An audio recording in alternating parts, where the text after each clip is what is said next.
కడప జిల్లా ప్రొద్దుటూరులో బీహార్ యువకుడు మున్నా కుమార్ హత్య కేసును పోలీసులు ఛేదించారు.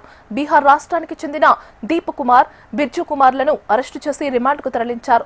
కేసుకు సంబంధించిన వివరాలను ఏఎస్పీ వెల్లడించారు. బీహార్కు చెందిన మున్నా కుమార్, దీప్ కుమార్, బిర్జు కుమార్ అనే ముగ్గురు యువకులు ప్రొద్దుటూరులోని ఓ పని చేసేవారు. వారి మధ్య ఉపాధికి సంబంధించిన వివాదాలు రావడంతో గొడవ జరిగింది. దీంతో మున్నా కుమార్ను దీప్ కుమార్, బిర్జు కుమార్ తాడుతో గొంతు బిగించి హత్య చేసి పరారయ్యారు. మొదట అనుమానాస్పద కేసు నమోదు చేసిన పోలీసులు పోస్టుమార్టం, ఇతర వైద్య నివేదికల ఆధారంగా హత్యగా నిర్ధారించారు.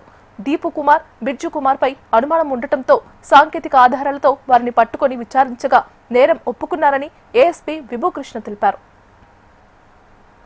మున్నా కుమార్ బీహార్ నేటివ్. మున్నా కుమార్ ఇక్కడ ముదంపల్లిలో ఒక డైరీలో పనిచేశాడని తెలిసింది.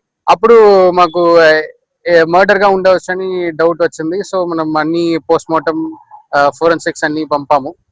అప్పుడు రిజల్ట్స్ కూడా మనకు మర్డర్ గానీ అని వచ్చింది. మాకు అప్పుడే ఇన్వెస్టిగేషన్ చేసినప్పుడు ఇద్దరి మీద డౌట్స్ వచ్చింది. దీపు కుమార్ అండ్ బిర్జు కుమార్ ని ఇద్దరు కూడా బీహార్ నేటివ్సే. వీళ్ళు కలిసి పనిచేసిన వాళ్ళని తెలిసింది. బట్ అప్పుడు మర్డర్ జరిగిన రోజు నుంచే వాళ్ళు అబ్స్కాండింగ్ లా అయ్యాడు. సో వాళ్ళ ఫోన్స్ కూడా స్విచ్ ఆఫ్.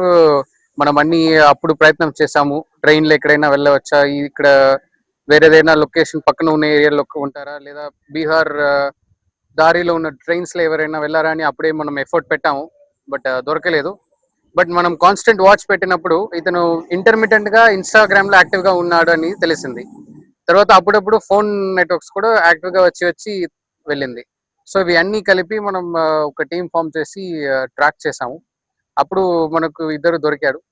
ఇద్దరు పట్టుకున్న తర్వాత మనం ఇంట్రోగేషన్ చేసినప్పుడు తెలిసింది బేసికలీ ఎంప్లాయ్మెంట్ రిలేటెడ్ ఇష్యూస్ లో ఇద్దరు ఒక సైడ్ అండ్ మన డిసీజ్డ్ మున్నా కుమార్ కు గొడవ జరిగింది. డైరీ ఫామ్ దగ్గర అక్కడ తీసుకువెళ్ళి వాళ్ళు అక్కడ మళ్ళీ ఆర్గ్యుమెంట్ జరిగింది. అక్కడ ఫైనల్ గా చంపేశారు.